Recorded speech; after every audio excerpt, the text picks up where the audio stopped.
Next week we're going to the Scottish Plannercon, and so we thought we'd make a trip around Scotland after that. So we're taking our camper van and we're going to do a trip around the west coast. So I thought I'd share with you a little bit of the planning that's going on. For quite a few weeks or months I've been thinking about places to visit. I wanted to have quite a clear idea of where we wanted to go, so there was no sort of long discussion when we were out on the road and looking at maps and things. So I've got together a few books, a few guides to help me do that, and I thought I'd share them with you. The first thing I've got is this.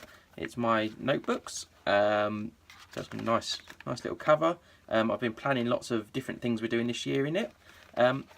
I'll show this in more detail after our holiday.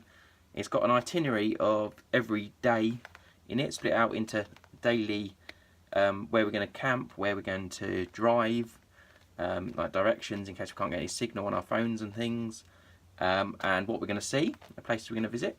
So after the trip I'll share with you what we'd planned and what actually we did, in case I'm sure we'll go off route at some point, find some other things we want to look at.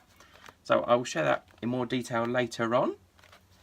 The next thing I've got are 3 OS maps. Now I was going to buy some OS maps, but they are quite expensive. They're about £8 or something. Or these ones are actually the laminated ones, so these are probably about £14–15. My dad actually found these in the local library. I'd forgotten they had them in there, and these look absolutely unused, brand new. So I don't think many people take advantage of that. So that's a good tip if you're in the UK. The local libraries do have quite a lot of OS maps. We're not doing any serious walking, so I didn't really need an OS map particularly, but it does make it a lot easier to find places to visit. It's got lots of nice things. These are the Land Ranger series, so they're not they're not the most detailed ones, but they're really good for finding little roads that aren't on a proper road map. Yeah, so really glad I've got those. Make it much easier to find places, spot some other little bits and pieces to do along the way.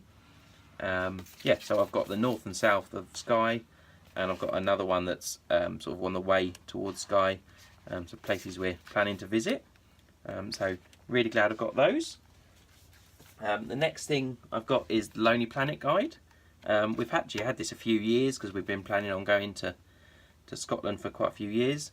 It's really good sort of overall overview details, some nice places to visit, things about different tours and touristy things you can do, lots of nice castle pictures in Scotland.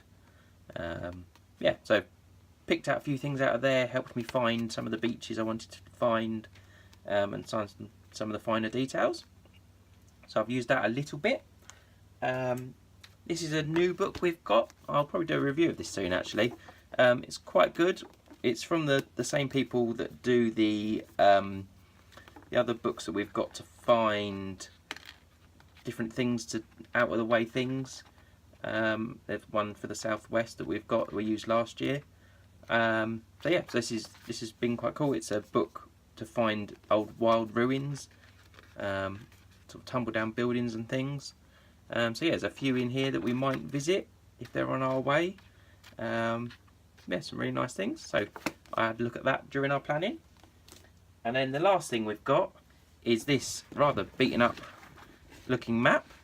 So again, my dad actually lent me this. This is his one that he keeps in his car, but it's much more detailed than the one I've got. I very rarely use a paper map anymore. Pretty much know where I'm going most of the time. But this is going to come in quite useful, I think, because the little roads around Scotland are quite small, obviously. So there we've got a bit of Skye. So it does show it's still quite far out, but the OS maps will give me more detail. But that's quite nice to have, just as a sort of touristy thing. It's got lots of nice places to visit. It's got the main roads on and stuff. So yeah, so that's the sort of main tools I've used to do our planning. And as I say, I wrote out an itinerary and everything, so I'll share that with you another time. Yeah, so I hope that was helpful to other people planning trips around Scotland and other places, and I hope you enjoyed that.